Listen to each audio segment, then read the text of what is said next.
Good evening. My name is Scott Stringer. I'm the New York City Comptroller, and I want to welcome everybody from Red Hook and the surrounding area to our Sandy public hearing. This is a hearing that we're holding throughout the impacted areas of the Sandy hurricane, and tonight is about us listening to you so that we can make the Sandy process better. It's no secret to all of you who are here tonight that so many communities have been impacted twice. First, the storm hit, and then the bureaucracy hit. Jay Marcus, I'm the Director of Housing Development for Fifth Avenue Committee. And Fifth Avenue Committee was created in 1978 to promote economic and social justice in South Brooklyn. We work with over 5,500 people, primarily very low-income people. The average income of our clients is $10,000, doing job training, job readiness, benefits assistance, and a good percentage of our residents and the people we work with are in Red Hook. We're going to outline some of the problems that people that they're working with are having in terms of Build It Back, as well as in terms of some of the basic infrastructure services in the community. And we've been working also in the community to try to organize, to try to build social resiliency. So we are hoping that as you move forward in these solutions, you are working with the community-based organizations to work in the community to get the services directly to the people. I can't move on, and I can't get reimbursed for any of the monies I've put out, which is everything I had. And I was just hoping that there would be possibly some way to recoup something that I've put in. It seems unfair that a paper is holding everything up that I don't think I can fill out. And in the same breath, I really want to thank all the nonprofits that came to my aid, that I can happily say that I'm halfway there. In every community we've been, people praise the nonprofits, the community-based organizations that have filled the void the government's supposed to do. The city also needs to focus more on prioritizing resiliency in the Build It Back recovery process. Homeowners need to be educated on these resiliency options and the long-term importance of resilient building tactics.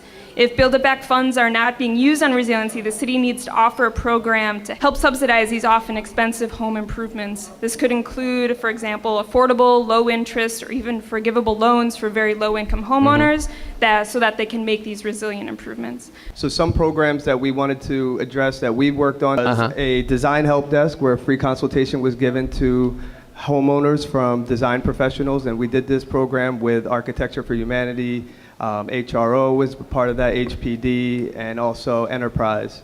And another thing that we wanted to emphasize was the Guidelines to Building Resiliency brochure that we put together. I have a copy right here that I can give to you guys. We want to get community organizations and Build It Back on the same page, and that means whether it's referring some of their applicants to us and working in terms of case management on a more specific level, that's something that we think we could work on. Thank you very much. Thank you. Hello, my name is Teresa Davis. I'm a Ferry Board member. I'm also a Gowanus Board member, also a Gowanus resident. I don't understand. We have a community center sitting there that's closed that could have been used during Sandy for emergency.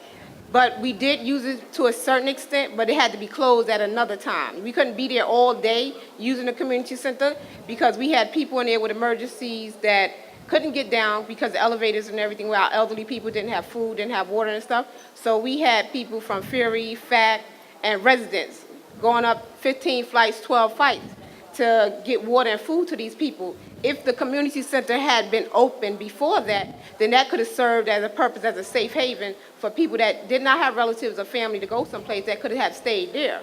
And I don't understand where, okay, they said it was because they don't have money. Okay, as a resident and a Ferry Board member, we walked around door knocking. We got $325,000 for our community center repairs. So, okay, why is it not being fixed? Good afternoon, everybody. My name is Joanne Brown. I'm the Vice President of 572 Warren Street.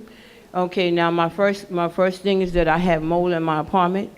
To me, I shouldn't have to take you to housing court to tell you about the mold. So see, now I'm suffering because see, I have sarcoidosis now in my lungs right now. So I'm really struggling trying to get around, but that's okay too. But see, I'm gonna keep on coming and letting people know what's going on in my neighborhood and why the flooding.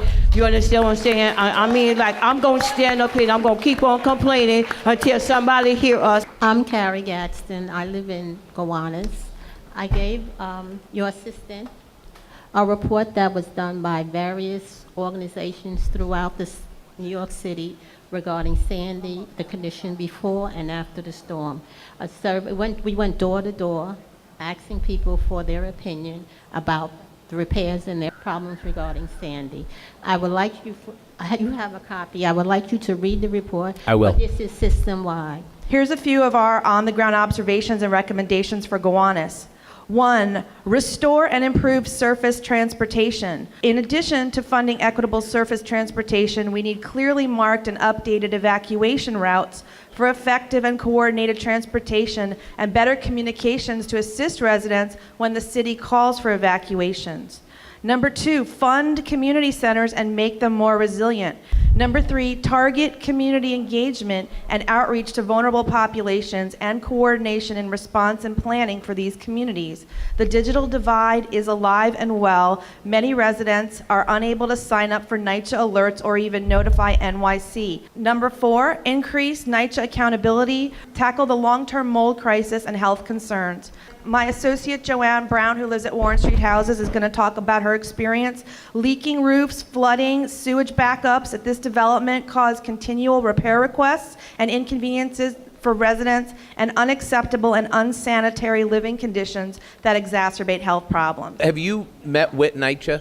Yes, we have met with NYCHA. And when you give them this bill of particulars, what have they said to you and your very distinguished community-based organization? NYCHA is working on improving its relationships, not only with its residents, but with local community-based organizations. And we've But you just listed all of these things. I'm just wondering what progress has been made for the tenants. Do you have an impression, or just in your dealings? Well, it's a new administration, so we've been giving the new understand that. administration a chance, and they are doing a lot better job than the previous administration. That's all I can Okay, say. well, that's good to know. Thank you. Can I please just add my Sure. other 3 points? Really, you need to reconfigure CERT team trainings. Right now, it's community board based, and that doesn't work. We need neighborhood-specific CERT trainings. We need to fund a long-term community response plan for Gowanus. Red Hook has a community recovery plan in place. Gowanus does not, and we need to increase stormwater management and coordinated perimeter protection. Otherwise, we're going to risk flooding our neighbors. Thank you. How many people feel that there's an emergency plan in place right now for the city of New York or this community if something were to happen again? Does anybody feel that way? That's how much work we have to do to get this done, and we have to do it fast. Thank you.